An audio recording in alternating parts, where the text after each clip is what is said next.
So what's up, Throdle? Have you ever wondered about buying a kit car? Well, keep on watching, because today you're going for a ride.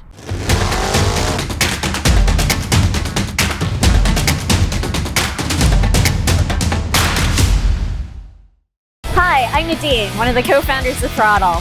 And today I'm in San Mateo with my friend Simon. Hi Nadine, how are you? Good.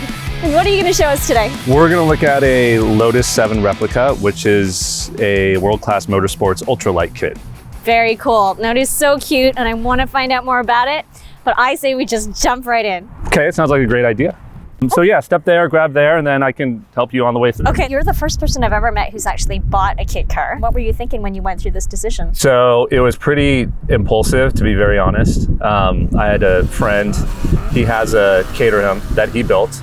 He let me drive it on the racetrack, and right then and there, 2 weeks later, I bought this thing. So the first thing you look at is, well, kit cars can be really fast, and you can build them pretty economically. Almost always, it will cost you more to build a kit than it will to just go buy something that somebody finished or was in the process of finishing and never finished it. What about space? Because I've heard like that's a big concern for guys. Like, where are they actually going to work on this car? You don't need a lot of space, but you do need tons of mechanical skill and tools. And then all this time, and then, okay, well, are you capable of finishing the vehicle as good as a professional? Or are you going to finish it like a home builder? What about how you license this thing?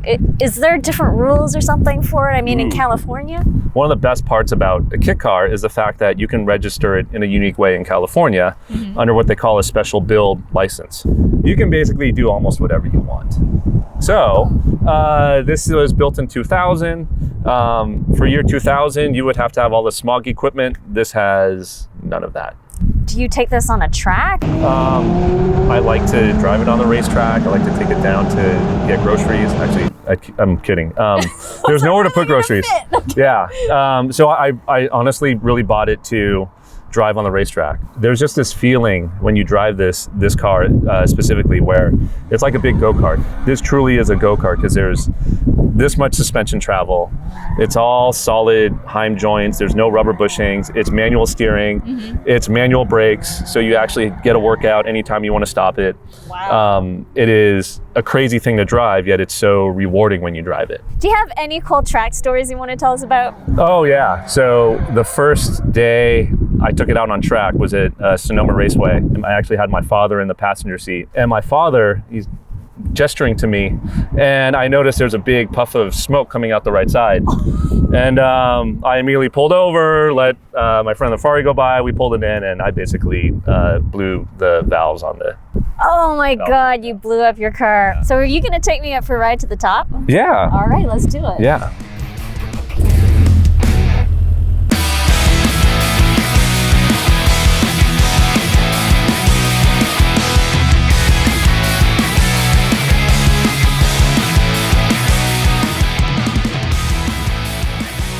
We almost got hit in the head with a rock, but that's okay. Yeah. But let's take a look at this cool kit car. It's a Lotus 7 Replica.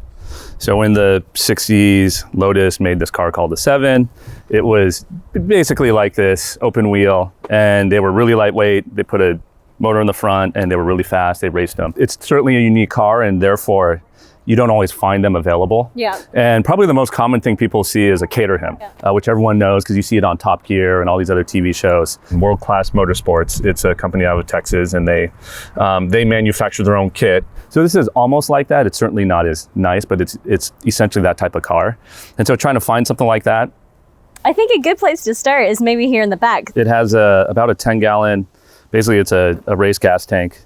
Has a couple, I think it has two fuel pumps.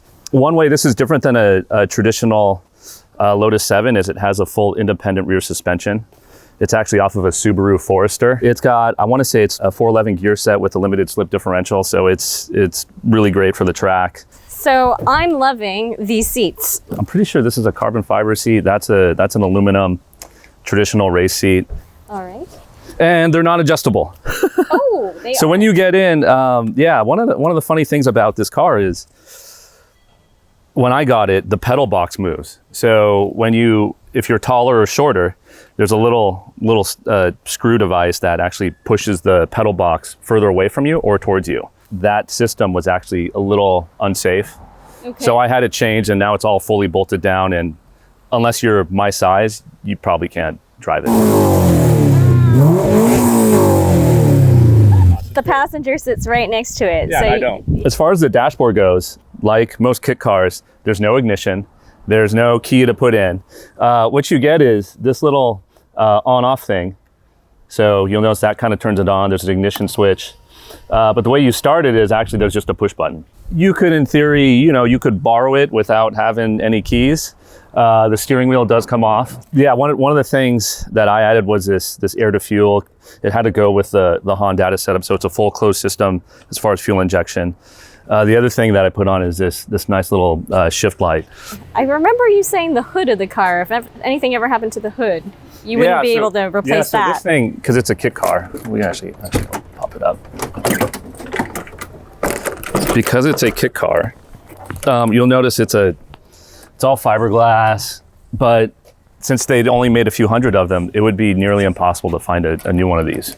So this is a engine and transmission out of S2000. Yep. So Honda S2000, a little convertible one. As far as I know, it is a F20 motor with a F22 head. It revs to about 8,300 RPM, and nothing really modified on it. It's just bone stock. Not even an airbox or anything. The only thing that would be aftermarket is really just the computer and the exhaust system. Thanks, Simon, for taking us through your Lotus 7 replica today. My pleasure. So there was so much content that we had to divide it in a couple videos, so be sure to check them out and subscribe to our channel and hit the bell so you don't miss out on any of our content. So Simon, how can people follow you? They can follow me as my user ID 7replica, and certainly, it's a lot of content in the video, but I know I had a lot of questions about how to buy a kit car, what are the things in it. And so if you would comment, ask questions, I'm on there and I'll be happy to read them. Thanks for joining us, and catch us next time. As Throdle's driving connections and fueling experiences.